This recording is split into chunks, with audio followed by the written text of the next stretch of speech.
Bismillahirrahmanirrahim.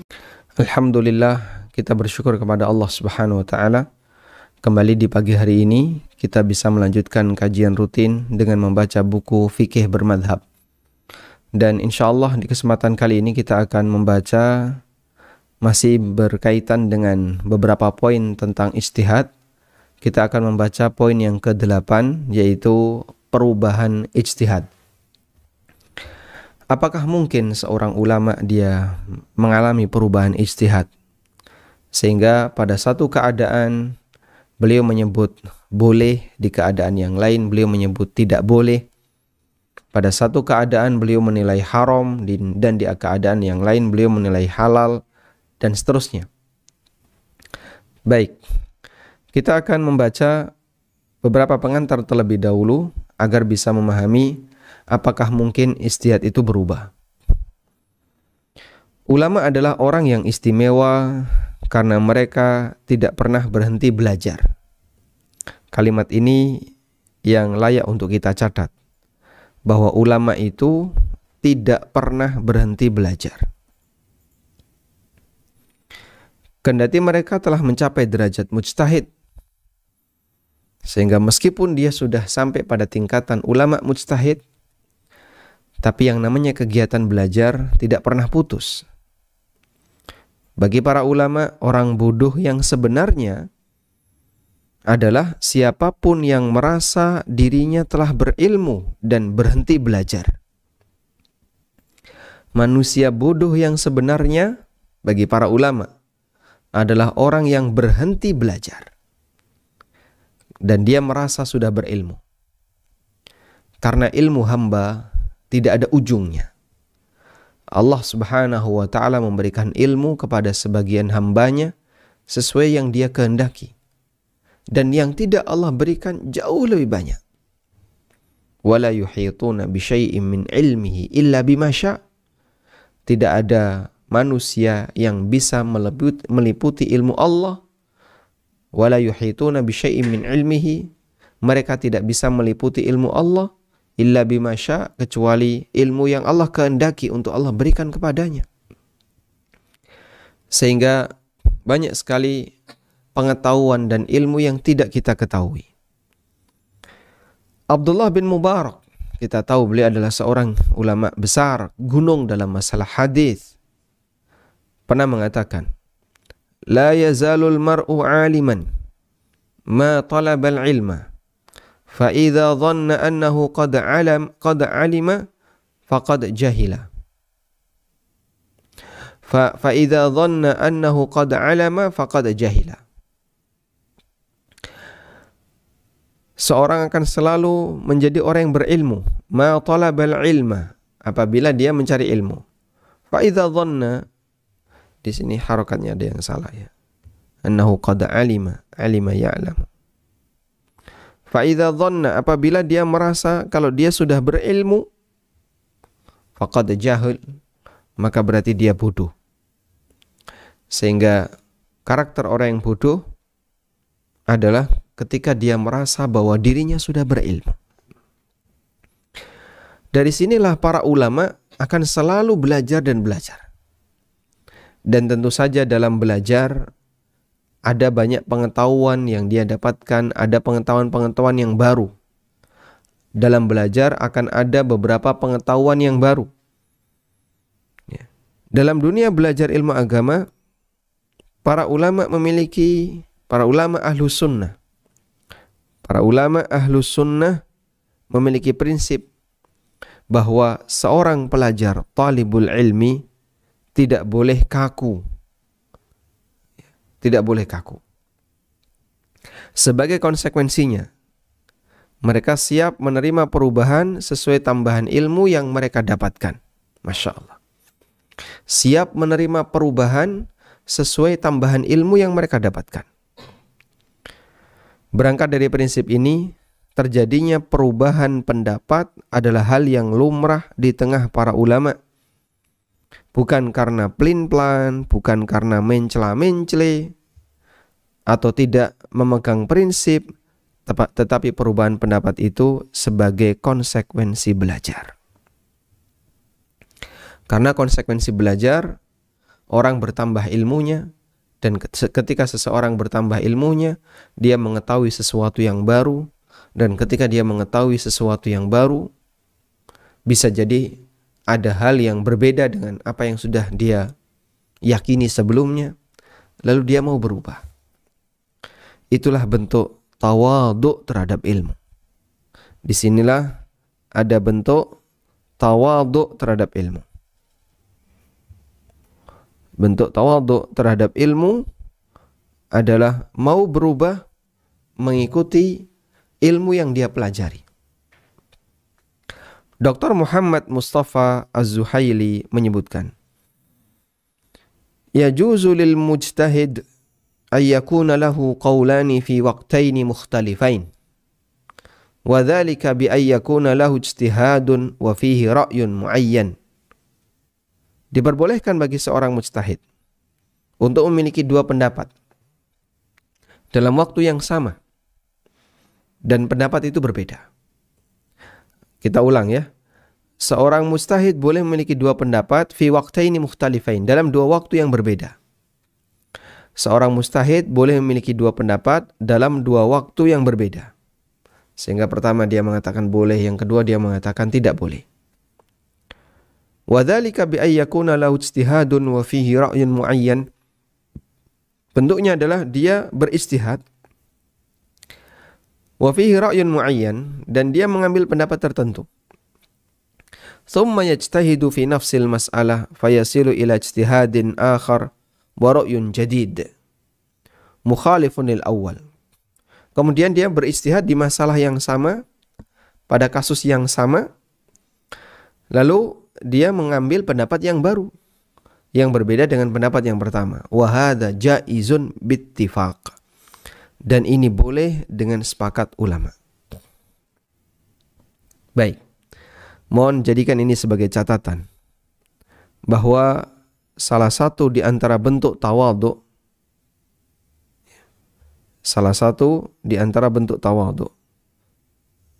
sebentar. Ini berubah ya. Salah satu di antara bentuk tawadhu adalah tawadhu terhadap ilmu.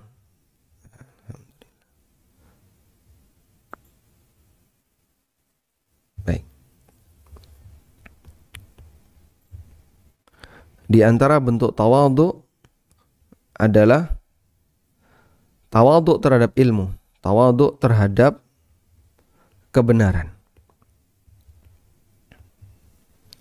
Bagaimana bentuk tawadhu terhadap kebenaran?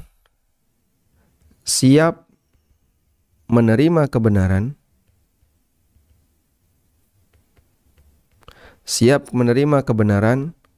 dan berubah.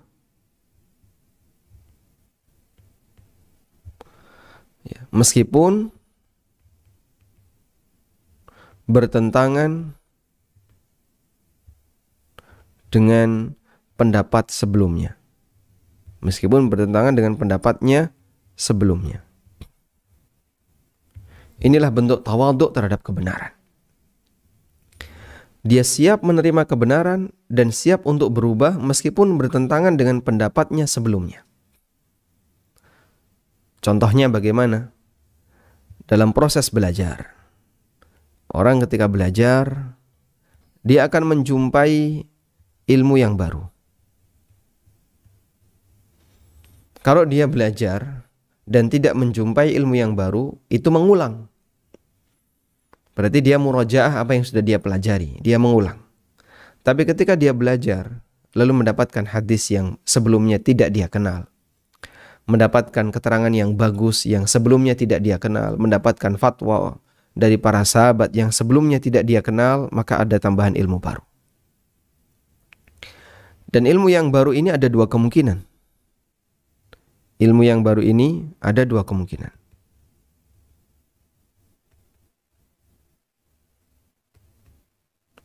Kemungkinan yang pertama adalah keberadaan ilmu yang baru ini sejalan dengan pemahaman sebelumnya.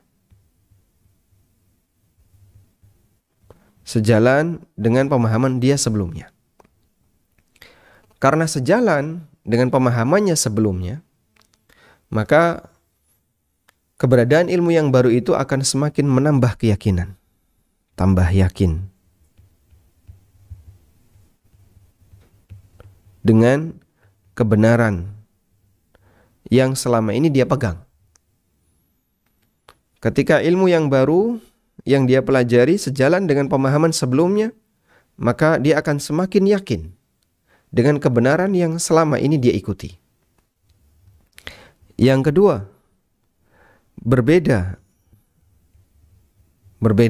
itu bisa bertentangan, ya, sehingga yang satu halal yang satu haram, atau berbeda itu bisa bentuknya ada hal yang baru, ya, meskipun bisa jadi tidak sampai pada tingkatan bertentangan.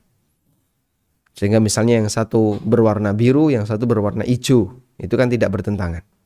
Beda dengan hitam sama putih misalnya, itu bertentangan. Baik. Nah, ketika dia berbeda, ilmu yang baru itu ternyata berbeda dengan apa yang dia pahami saat ini, maka di situ dia siap melakukan perubahan. Dia siap melakukan perubahan.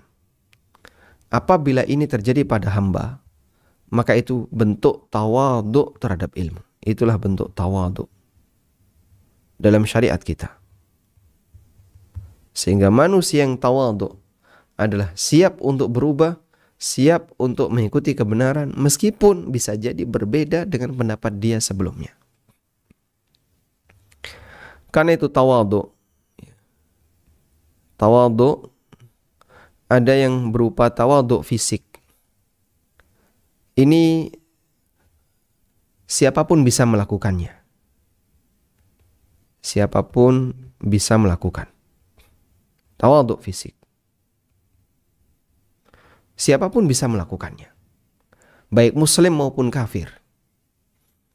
Baik orang yang taat maupun orang yang bahkan suka maksiat bisa tawadhu fisik. Baik. Bahkan termasuk orang yang sedang melakukan pencitraan. Ya. Bahkan orang yang sedang pencitraan. Orang yang sedang pencitraan berarti dia melakukan tawadhu fisik.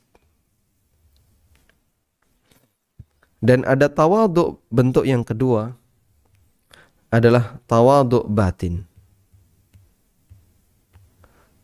Bentuk tawadhu batin adalah tawadhu siap menerima kebenaran.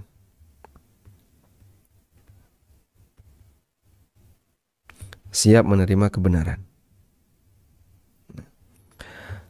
Coba kita lihat hadis Nabi SAW ketika beliau mendefinisikan sombong. Nabi SAW pernah menyebutkan tentang definisi sombong. La yadkhulul jannata man kana fi qalbihi mithqalu dzarratin min kibrin. Tidak akan masuk surga orang yang dalam hatinya ada unsur sombong meskipun seberat dzarrah. Faqala rajulun, lalu ada orang yang bertanya, innar rajula yuhibbu ayyakuna lahu thawbuhu hasanan wa na'luhu hasanatan. Kalau ada orang yang senang pakai baju yang baru, pakai baju bagus, sandal yang bagus, apakah itu sombong? Qala, jawab Nabi SAW, innallaha jamilun yuhibbul jamal. Allah itu indah, maha indah, dan Allah menyukai orang yang berdandan, memperindah dirinya. Lalu beliau SAW mengatakan, al-kibru batrul haqq wa ghamtun nas. Sombong yang sejatinya adalah menolak kebenaran. Menolak kebenaran. Wa ghamtun nas, dan meremehkan orang lain. Menganggap dirinya paling pintar, paling cerdas. Ya. Orang lain dianggap bodoh dan seterusnya. Bahkan memberikan sebuah karakter yang gak ada hubungannya. Misalnya jenggot makin panjang makin bodoh. Ini gak ada hubungannya. Pakai logika apa? Dan bisa jadi itu adalah bentuk ghamtun nas, menghina orang lain. Baik. Sehingga dalam posisi ini kita perlu sadar definisi dari kesombongan adalah menolak kebenaran, merendahkan orang lain. Hadis riwayat Muslim. Karena itu bentuk tawadhu terhadap ilmu adalah siap menerima kebenaran. Sebagaimana sikap sombong terhadap ilmu, ada orang yang sombong terhadap ilmu, ini menolak kebenaran. Sudah tahu itu benar, dia tidak mau menerimanya karena bertentangan dengan kebiasaan dia. Nah, yang terjadi di masyarakat, ada si A, dia bisa tawadhu fisik. Tawadhu fisik bagaimana? Makanannya sederhana, pakaiannya sederhana misalnya ya. Lalu kendaraannya sederhana. Itu tawadhu fisik. Tapi sombong batin. Bisa jadi dia sombong batin. Bentuknya bagaimana? Tawadhu fisik, ya, kesederhanaan dalam fasilitas. Tapi sombong batin, di saat yang sama dia menolak kebenaran. Sebenarnya mana yang lebih penting untuk diperhatikan? Tawadhu fisik ataukah tawadhu batin? Memang dua-duanya penting. Namun yang dipuji oleh Nabi SAW atau yang diperingatkan oleh Nabi SAW adalah bentuk kesombongan batin. Dan sombong batin terhadap ilmu adalah menolak kebenaran. Karena itu bisa jadi ada orang yang, kamu makannya apa? Cuma nasi putih. Sama apa? Sama telur. Apalagi udah itu aja, sama air putih. Oh, kamu sedang poso mute. Iya, ini sedang tirakat. Sehingga dia bisa jadi tawadhu. Kadang tidurnya cuma di masjid. Bahkan kadang pakaiannya beberapa hari dia nggak ganti. Tawadhu fisik. Tapi di saat yang sama ketika dia mendapatkan penjelasan dari hadis Nabi SAW. Sunnah seperti ini. Praktek kamu tidak sejalan dengan sunnah. Karena sunnahnya seperti ini. Dia menolak. Tidak mau dia. Tidak mau terima. Tidak. Pokoknya harus kayak gini. Kebiasaan saya seperti ini. Kamu menyalahi prinsip kami dan seterusnya. Itu bentuk sombong batin. Dan ini yang diperingatkan Nabi SAW. Al-kibru batrul haq wa ghamtun nas. Sombong itu menolak kebenaran. Sudah tahu di hadapannya kebenaran, dia nggak mau menerima. Meskipun bisa jadi orangnya tawadhu fisik. Ya. Maka mohon untuk tidak, kalau bahasa kita ya, bisa jadi ada orang yang tertipu dengan tawadhu fisik. Padahal orang ini punya kesombongan batin. Sehingga dia disebut sebagai tokoh masyarakat yang tawadhu, tapi tawadhu fisik. Namun pada hakikatnya, dia adalah tokoh yang punya kesombongan batin. Sehingga kebenaran yang sampai kepadanya selalu ditolak. Dan dia lebih memilih, pokoknya kalau nggak sesuai dengan prinsip saya, ditolak. Diriwayatkan dari Al-Hakam bin Mas'ud Ats-Tsaqafi bahwa Amirul Mukminin Umar bin Khattab radhiyallahu anhu pernah ditanya tentang kasus warisan. Ada seorang wanita yang meninggal dengan ahli waris suami, ibu, beberapa saudara kandung dan beberapa saudara seibu. Umar memutuskan bahwa bagian saudara kandung dan saudara seibu digabung dalam jatah sepertiga dari total warisan. Digabung dalam jatah sepertiga dari total warisan. Tiba-tiba ada yang menyela. Sekian tahun yang lalu Anda tidak menggabungkan antara saudara kandung dengan saudara seibu. Sekian tahun yang lalu fatwa Anda berbeda dengan seperti ini. Anda tidak menggabungkan. Ini kenapa saudara kandung dengan saudara seibu digabungkan dalam sepertiga dari total warisan? Lalu Umar bin Khattab radhiyallahu anhu mengatakan, tilka ala ma qadayna yauma idzin wa hadhihi ala ma qadaina al-yauma. Itu adalah keputusan ijtihad saya yang dulu, sedangkan ini keputusan ijtihad saya yang sekarang. Baik. Sehingga di sini ya penting untuk dicatat bahwa perubahan ijtihad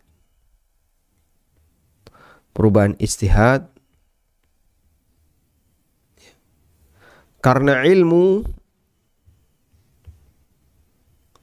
perubahan ijtihad karena ilmu adalah bentuk tawadhu yang tadi sudah kita sampaikan. Adalah bentuk tawadhu. Perubahan ijtihad karena ilmu adalah bentuk tawadhu. Dan bukan mencela-menceli. Bukan pelin-pelan. Bukan pelin-pelan artinya Bapak. Ya, itulah bagian dari konsekuensi belajar. Dan orang itu belajar terus. Tidak berhenti. Dan saat dia belajar menjumpai hal-hal yang baru, ketika ternyata ilmu yang baru yang dia dapatkan bertentangan atau tidak sejalan dengan apa yang selama ini dia miliki, maka dia berubah. Saya mau tegaskan ini, ada sebagian orang yang pernah menyampaikan tentang keberadaan ulama di masa belakangan, bahwasanya beliau itu seringkali berubah. Kadang beliau bilang dhaif, kadang beliau bilang sahih, kadang beliau bilang apalagi misalnya. Kadang beliau mengatakan hadis ini hasan, kadang hadis ini tidak diterima.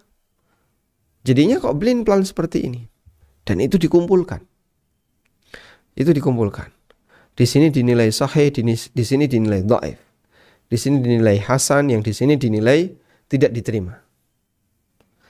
Akhirnya dikomentari orang ini pelintat-pelintut, ya, pelin-pelan. Orang ini tidak jelas prinsipnya. Dan komentar itu muncul dari beberapa orang dan kawan-kawannya mengomentari Syekh Muhammad Nasiruddin Al-Albani rahimahullah dalam menilai hadis. Kadang di satu buku beliau sahihkan, kadang di buku yang lain beliau nilai dhaif. Subhanallah. Apakah gara-gara seperti ini kemudian kehormatan ulama jadi jatuh karena dia berubah pendapat? Tidak. Perubahan ijtihad karena ilmu bukan pelin-pelan. Tidak menjatuhkan kehormatan ulama. Kenapa tidak menjatuhkan kehormatan ulama? Seperti yang tadi kita sampaikan, bahwa ketika orang itu belajar, dia akan menjumpai hal yang baru. Ilmu tidak kenal berhenti, kaku. Maka ada istilah al-ilmu la ya'riful jumud. Ilmu itu tidak mengenal jumud. Ilmu tidak mengenal jumud. Sehingga karena tidak mengenal jumud, apa itu jumud? Kaku. Berhenti di satu tempat. Ini jumud. Al-ilmu la ya'riful jumud. Ilmu nggak kenal jumud. Ilmu nggak kenal kaku. Pokoknya kalau sudah ini nggak berubah. Nggak ada istilah demikian. Perubahan bagi para ulama adalah hal yang lumrah, hal yang biasa. Bahkan kata Dr. Az-Zuhaili tadi, wa hadza bittifaq, dan itu dengan sepakat ulama. Ya. Sehingga orang tadi berkomentar, Syekh Albani itu pelin-pelan. Kenapa pelin-pelan? Terkadang beliau sahihkan, terkadang beliau nilai dhaif, terkadang di sini beliau sebut hasan, terkadang di sini beliau sebut maudhu. Gimana ini? Masya Allah. Pahamilah, al-ilmu la ya'riful jumud. Dan dalam buku beliau, kumpulan hadis-hadis sahih dan kumpulan hadis-hadis dhaif, ya. Silsilah ahadits as-sahihah dan silsilah ahadits ad-dhaifah dalam buku beliau. Terkadang beliau menyebutkan lam tatim dirasatuhu. Kajiannya belum sempurna. Kajiannya belum selesai. Kajiannya belum ini. Biasa. Berkali-kali saya menjumpai beliau mengatakan demikian. Lam tatim dirasatuhu. Kajiannya belum sempurna, belum selesai. Sehingga orang ketika dia belajar sesuatu, satu objek tertentu, itu ibarat dia membangun. Anda membuat sebuah bangunan ya, baru pondasinya saja. Atapnya belum, atasnya juga, temboknya juga belum. Ditunggu. Sehingga wajar misalnya, beliau, oh dalam masalah ini saya kurang tahu. Saya taunya sampai di sini saja. Lebih dari ini saya tidak tahu. Kita bisa sebut lam tatim dirasatuhu, dan sah-sah saja orang mengalami seperti ini. Apa yang salah?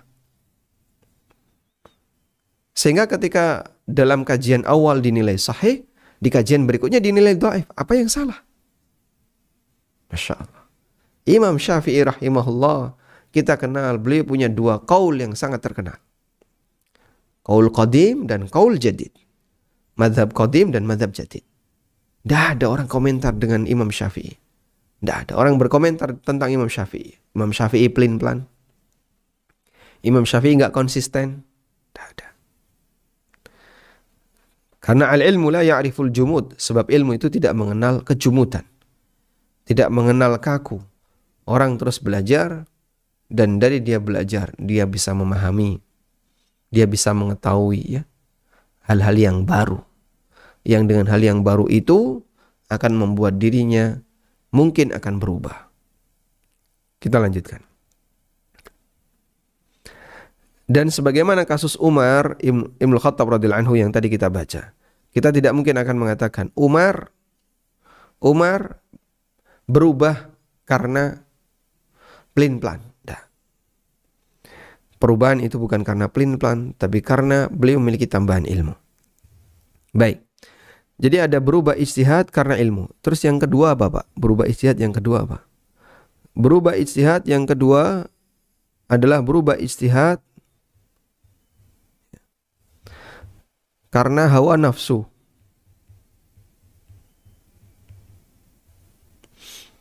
Bagaimana berubah ijtihad karena hawa nafsu? Waliyadzubillah.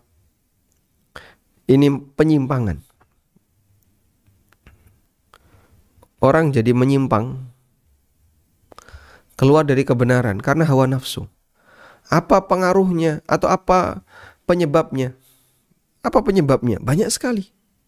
Di zaman sekarang, hal seperti ini lumrah kita jumpai. Apa penyebabnya sih? Orang berubah pikiran karena hawa nafsu. Mana tadi?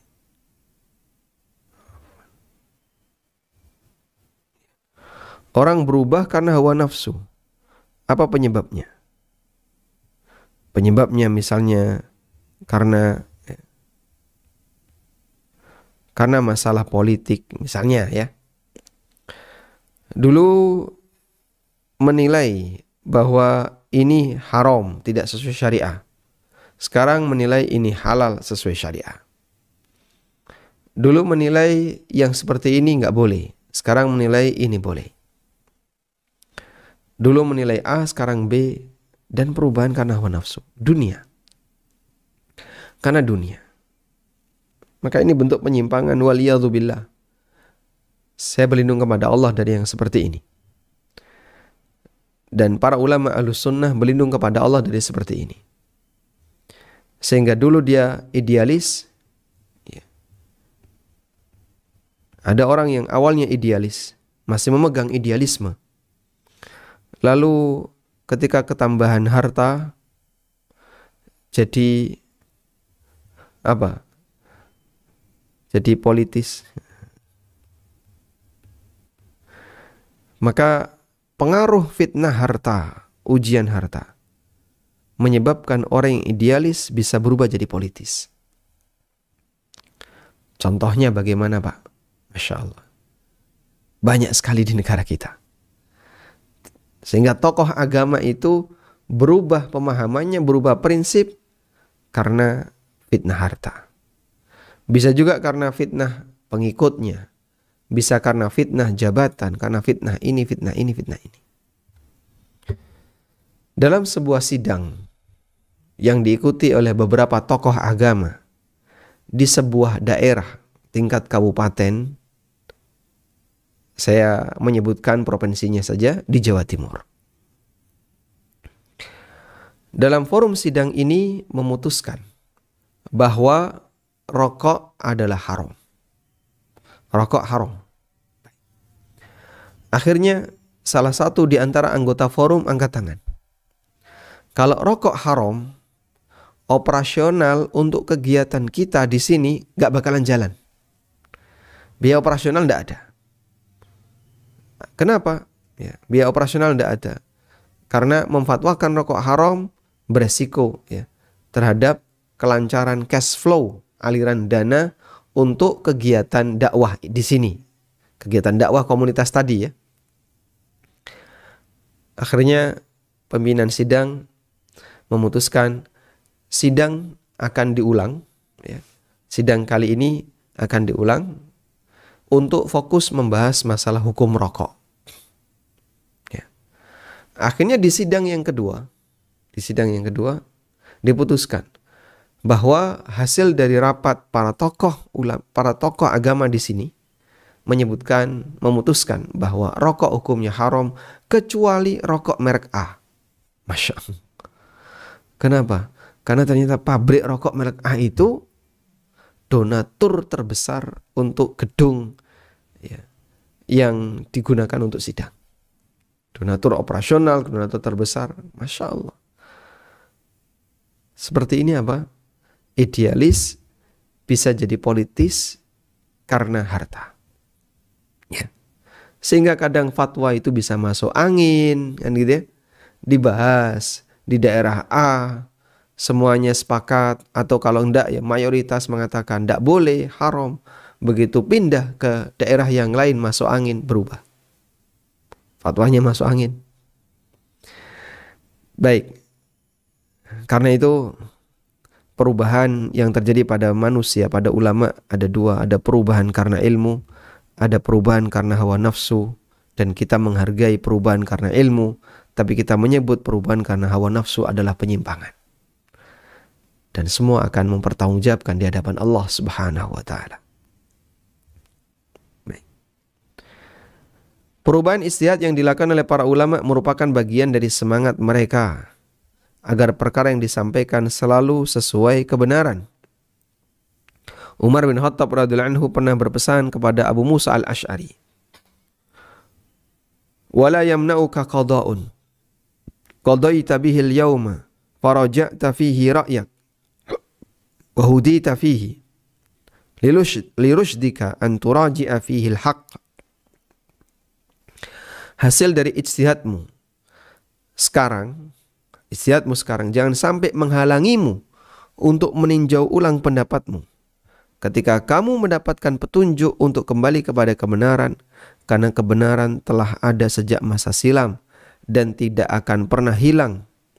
Kembali kepada kebenaran lebih baik daripada tenggelam dalam kebatilan. Masya Allah.